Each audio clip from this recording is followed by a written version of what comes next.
They told you Michael Jackson was guilty, but here's the thing. If he truly was a predator, he would have been protected by the elite. They told you Michael Jackson was guilty. They fed you headlines, sensationalized stories, and documentaries filled with lies. They told you over and over again that Michael Jackson was a monster. But here's the thing. If he truly was a predator, he would have been protected, not destroyed. In the world we live in, the true predators, the real ones who commit unspeakable crimes against the innocent, are not hunted down by the media. They are shielded. They are hidden behind powerful corporations, political alliances, and billion-dollar industries. Think about it. For decades, Harvey Weinstein was known as the king of Hollywood. It was no secret within the industry that he preyed on young women. Directors, producers, and actors, they all whispered about it behind closed doors. But the media? Silent, complicit, protecting him. It wasn't until it was impossible to hide any longer, when victims' voices became too loud to suppress, that they finally turned on him. And even now, how often do you hear Weinstein's name dragged through the mud, day after day, year after year, the way they drag Michael's? And Weinstein is just one example. Jeffrey Epstein operated an international trafficking network for decades, mingling with presidents, royalty, and the world's wealthiest. The media knew. The FBI knew. Powerful people knew. And yet Epstein thrived, untouched and protected.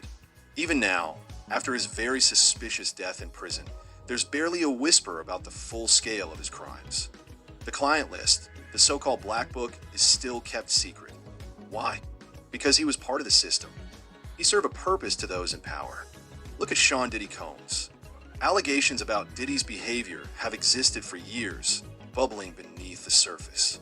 Yet he remained celebrated, awarded, invited to elite circles, and portrayed as a music mogul and cultural icon. Only recently, with mounting evidence and lawsuits, have cracks started to form. But even now, the media coverage is cautious, selective, and fleeting. Meanwhile, Michael Jackson was never protected. He was hunted. When allegations against Michael arose, there was no hesitation, no cautious wording, no selective reporting. The media unleashed a relentless, years-long campaign to destroy him. They smeared his name across front pages, turned court trials into spectacles, and treated rumors as fact. Even after the 2005 trial, where a jury fully acquitted him, they refused to accept his innocence. They chose to continue the character assassination because it served their agenda. Why? Because Michael Jackson was not one of them. Michael was too powerful in his own right. He didn't need Hollywood's approval. He didn't sell his soul to elite agendas. He didn't promote their darkness. He stood for love, unity, hope, and healing. He sang about saving the planet, caring for children, fighting injustice, exposing corruption. They don't care about us. Money, earth song, tabloid junkie. Just listen to the lyrics. He awakened people. He encouraged them to think, to feel, to see beyond the lies they were being fed. Michael Jackson was global, a true citizen of the world, beloved by billions, crossing racial, cultural, and national boundaries. That kind of influence, when it's pure and genuine, terrifies those who want to control society. They couldn't bribe him, silence him, or manipulate him into promoting the twisted images and agendas that so many celebrities today are used for. If Michael had been what they accused him of being, he would have been embraced and shielded by the elites. They would have ensured that no allegations ever saw the light of day. His accusers would have been silenced before they even thought about coming forward. His image would have been scrubbed clean, preserved like that of other celebrities whose secrets are protected at all costs. Instead, they weaponized the media against him. They made sure the accusations never faded. Even after death, even after vindication, they kept the cycle of lies alive. They needed to destroy his legacy because his existence was a threat to their system.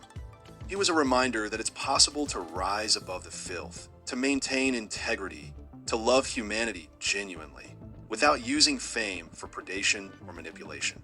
Michael wasn't protected because he wasn't one of them. He wasn't evil. He wasn't a predator. He was hunted because he was good, powerful, and unwilling to bow to the system. They told you he was guilty because they needed to keep you from seeing the truth. They needed to twist the image of man who was pure-hearted, childlike, and full of love into something monstrous. Because if you believed in him, you might start believing in yourself too. You might start questioning everything else they told you. And they couldn't have that. So next time you hear someone casually slander Michael Jackson's name, remember, if it really was guilty, he would have been protected like Weinstein, Epstein, and Diddy were for decades. He wasn't protected. He was crucified because he was innocent.